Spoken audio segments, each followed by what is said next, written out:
Il ne suffit pas de placer les couleurs, si belles soient-elles, l'une à côté de l'autre. Les couleurs doivent également réagir les unes aux autres.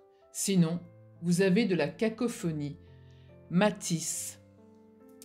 Voilà, c'est cela. D'où l'importance de cet apprentissage dont je vous parlais tantôt. Alors au début, devant les tubes de couleurs, on est tout feu tout flamme, excité à l'idée de travailler l'onctuosité de cette pâte, ou bien de voir se dessiner sous nos yeux une forme colorée par un crayon de couleur bleu turquoise, comme on en voit dans les mers du Sud. Et puis, passé le stade des couleurs primaires, le rouge, le bleu, le jaune, des couleurs secondaires, le orange, le vert, le violet, l'envie de créer de la nuance arrive. Le désir d'établir de la profondeur, une perspective. Alors, on mélange les pigments. Ça finira bien par faire une nuance, non? Eh bien non, ce n'est pas toujours le cas. Le mélange donne souvent un gris, un marron, qui implacablement ternit et éteint le dessin ou la peinture que l'on souhaite réaliser.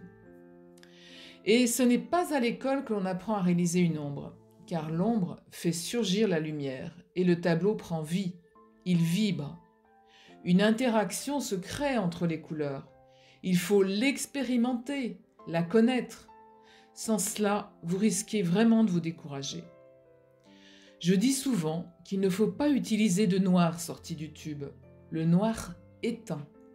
Par contre, si vous le produisez avec du terre d'ombre, du bleu de Prusse, du rouge de Garance, il prend une toute autre profondeur. Et posé à côté d'une forme colorée de bleu, de rouge ou d'orange ou toute autre teinte, il vibrera et fera vivre votre tableau tout entier. Alors, si vous trouvez que votre réalisation est confuse, peu harmonieuse, il y a fort à parier que vous avez créé de la cacophonie. Alors, où en êtes-vous de votre apprentissage ?